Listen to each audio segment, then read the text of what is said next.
ஆமாம்மா, நான் சொல்றது உண்மை. இந்த வருஷம் விளைச்சல் சரியா விளையாததுனால வீரா அண்ணன் பேங்க்ல இருந்து நிறைய பணம் லோனை எடுக்க வேண்டியதாயிடுச்சு. அந்த லோனை அடைக்கிறதுக்கு இந்த வீட்டை வித்துதான் ஆகணும்.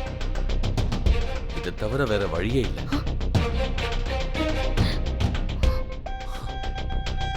ஒருவேளை எங்ககிட்ட அவ்வளவு பணம் இருந்திருந்தா நாங்க எப்பவோ கடன் அடைச்சிருப்போம். இங்க பாருமா, நாங்க இந்த விஷயத்தை உங்ககிட்ட சொல்ல வேண்டாம் தான் இருந்தோம். அதுக்கப்புறம் எப்படியாவது இந்த விஷயம் உங்களுக்கு தெரிய வரும். உங்க அப்பாவுக்கு நிறைய கடன் இருந்திருக்கு. கடன் கொடுத்த நிறைய பேர் போன் பண்ணிக்கிட்டே இருக்காங்க. நீங்க வருத்தப்படக்கூடாதுன்னு உங்க அப்பா இந்த விஷயத்தை உங்ககிட்ட சொல்லாம இருந்திருக்காரு. ஆனா நீங்க ஒண்ணும் கவலைப்படாதீங்க, உங்களுக்கு நான் இருக்கேன்ல. நீங்க பொண்ணுங்க, கடன்காரங்களாம் வீட்டுக்கு வந்தா அது நல்லா இருக்காதுல்லம்மா. அதனால உங்க 2 பேரையும் மும்பைல இருக்க என் வீட்டுக்கு அனுப்பிடுறேன். அதுவும் உங்க வீடு மாதிரி தானே. எங்க டிக்கெட் கொடுங்க. இந்தாங்கம்மா, மும்பைக்கு ட்ரெயின் டிக்கெட்.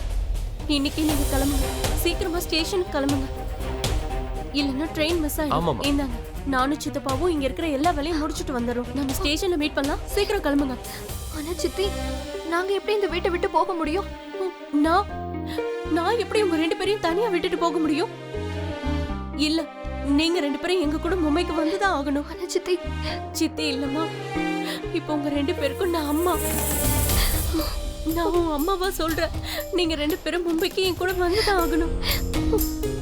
ஆனா சித்தி, அம்மா அப்பாவோட அஸ்தியை கரைக்கணும். இங்க பாருமா, அஸ்தியோட கலசத்தை கூடவே எடுத்துட்டு போயிடலாம்.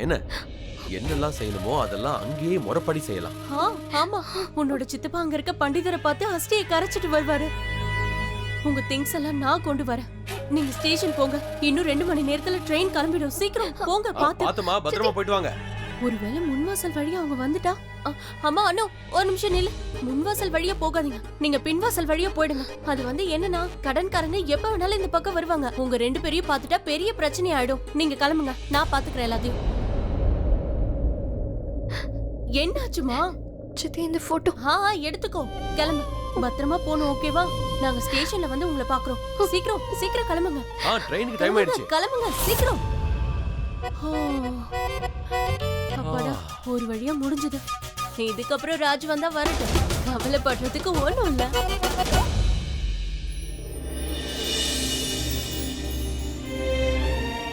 ரிஷி, உன்னை காப்பாத்தின பொண்ணு அனுதானான்னு உனக்கு உறுதியா தெரியுமா? ஆமாப்பா, அவ கிளாஸ்ல படிக்கிற பையன் தான் என் உயிரை காப்பாத்தினது அனுன்னு சொன்னான்.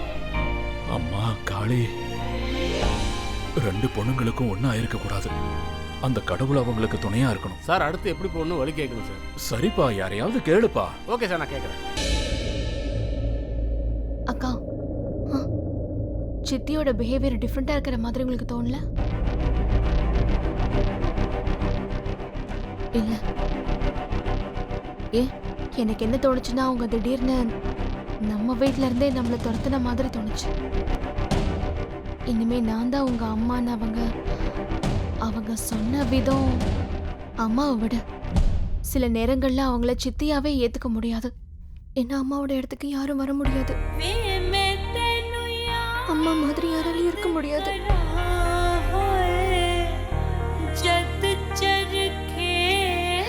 அவங்க நமக்கு உதவி செய்யணும்னு தான் முயற்சி பண்றாங்க. நமக்குன்னு அவங்க மட்டும்தானே இருக்காங்க. இனிமே அவங்க தான் நம்ம குடும்பம்.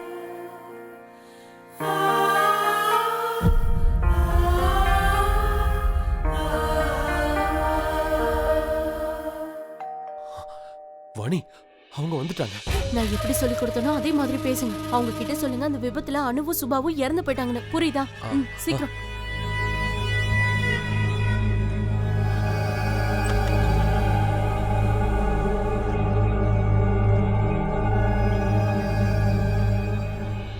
ராஜ் சார். குமார், நான் கேள்விப்பட்டதெல்லாம் உண்மைதான். எங்களை விட்டு போயிட்டாங்க.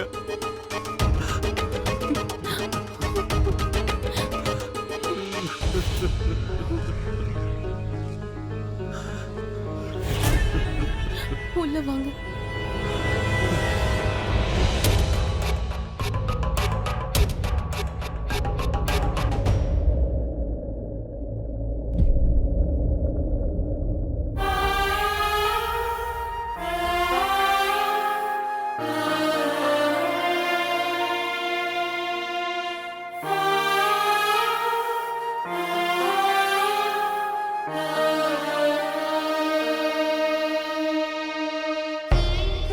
பாரு வீரா, இப்போ நான் உன்கிட்ட ஒண்ணு கேட்க போறேன். என்ன கேளு. நான் என் பையனுக்காக உன் பொண்ண சம்பந்தம் பேசலான்னு இருக்கேன். எனக்கு இதுல முழு சம்மதம்.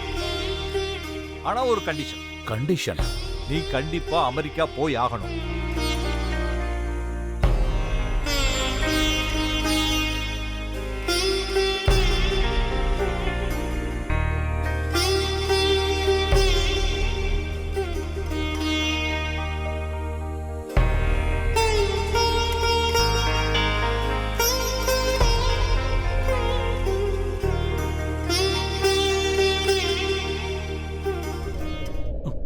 வீரா, நான் என்ன நினைச்சு இங்க வந்திருந்தேன் தெரியுமா? உன்னை பார்த்த சந்தோஷத்துல நம்ம எல்லாரோட சந்தோஷமும் இன்னும் அதிகமாயிடும். வீரா, நான் என்ன நினைச்சிட்டு வந்தேன் தெரியுமா? நீ என் பையன் ரிஷிய பார்த்ததும் உடனே நீ உன் பொண்ணு அனுவை என் பையனுக்கு கல்யாணம் பண்ணி வைப்பேன்னு நினைச்சேன்.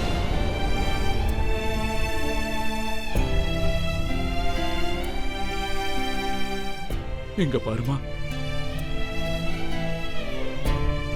நான் எவ்வளவு ஆசையா இங்க வந்தேன் தெரியுமா? கல்யாணத்தன்னைக்கு இங்க இருக்கிற எல்லா சொத்துக்களையும் ரிஷிக்கும் அணுவுக்கும் எழுதி வச்சிடலாம்னு நினைச்சேன்.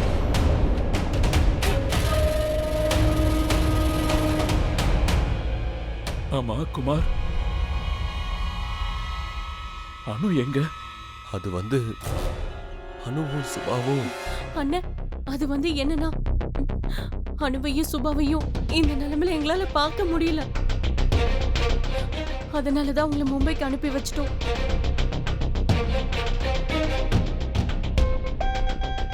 நீங்க வர விஷயம் மட்டும் தெரிஞ்சிருந்தா அனுவையும் சுபாவையும் நான் இங்கே இருக்க வச்சிருப்பேன். அவங்க அழுதுகிட்டே இருக்காங்க, சாப்பிட மாட்டேங்கிறாங்க, தூங்க மாட்டேங்கிறாங்க, மனசு உடைஞ்சு போயிருக்காங்க. அதனாலதான் நான் யோசிச்சேன், ஒருவேளை அட்மாஸ்பியர் மாறுச்சுன்னா அவங்க இந்த அதிர்ச்சியில இருந்து வெளியில வருவாங்கன்னு தோணுச்சு. அதான் மும்பைக்கு அனுப்பி வச்சேன். ஆனா அண்ணன், காளிதேவி முன்னால கொடுத்த வாக்க நீங்க மறக்கல.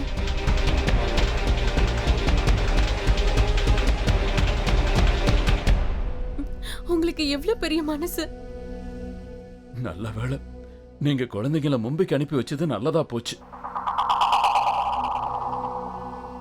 நான் கண்டிப்பா கொடுத்த வாக்க நிறைவேற்றுவேன்.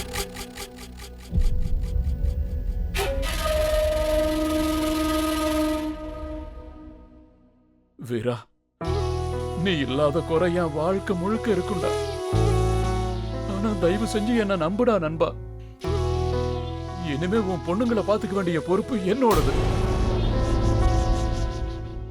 நான் அணுவுக்கும் சுபாவுக்கும் வாழ்க்கையில எந்த குறையும் வர விட மாட்டேன்டா.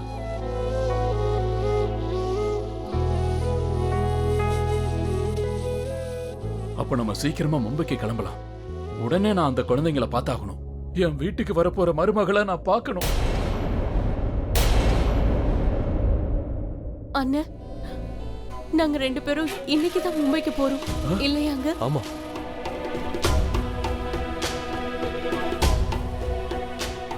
ரிஷி, மனு, நாம எல்லாரும் உடனே மும்பைக்கு போறதுக்கு சீக்கிரமா டிக்கெட்ஸ் ஏற்பாடு பண்ணுங்கப்பா. சரிப்பா, வாடா. இவங்க 2 பேருக்கும் சேர்த்து டிக்கெட் போட்டுருங்க. Okay okay. என்னடா இவரு நம்மள இப்படி படுத்துறாரு?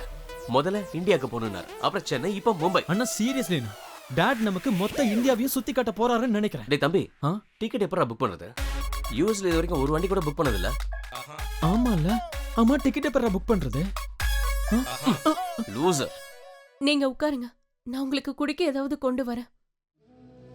ராஜ் சார், நீங்க உட்காருங்க, நான் இப்ப வந்துடுறேன். வாணி,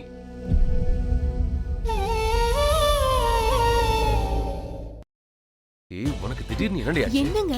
அனுவும் சுபாவும் இறந்துட்டாங்கன்னு தானே சொல்றதா இருந்தோம். அத சொல்றதுக்கு பதிலா நீயே. எனக்கு என்னங்க தெரியும், இந்த அமெரிக்காக்காரன் அவன் பையனை அணுக்கு கல்யாணம் பண்ணி வைப்பானே. ஏங்க, அணுக்கு மட்டும் கல்யாணம் ஆயிடுச்சுன்னா அதுக்கப்புறம் அந்த பையனுக்கு இருக்கிற சொத்தெல்லாம் அணுக்கு சொந்தமாயிடும். ஆனா நம்ம வாணி, எதுவும் பேசாதீங்க. அந்த 4 பேருக்கும் அணுவும் சுபாவும் யாருன்னு தெரியாது. அவங்க நேர்ல வந்து நின்னாலும் கண்டுபிடிக்க முடியாது. சின்ன வயசுல பாத்திருக்காங்க, ஆனா இப்ப பார்த்தது இல்லையா? என்ன நான் சொல்றது புரியுதா? என்ன? ஐயோ, நம்ம பொண்ணு ஸ்னேகாவா அணுவா மாத்தி, ஸ்வாதிய சுபாவா மாத்தி அவங்கள சந்திக்க வச்சிடலாம். அதுக்கப்புறம் நம்ம 2 பொண்ணுக்கும் அவங்க 2 பையனுக்கும் கல்யாணம் ஆயிடும். அதுக்கப்புறம் நம்ம சந்தோஷமா இருக்கலாம். அதுக்கப்புறம் நம்ம பொண்ணுங்க அமெரிக்கா போய் செட்டில் ஆயிடுவாங்க. அதுக்கப்புறம் அவங்க கூட சேர்ந்து நம்ம அமெரிக்கா போயிடலாம்.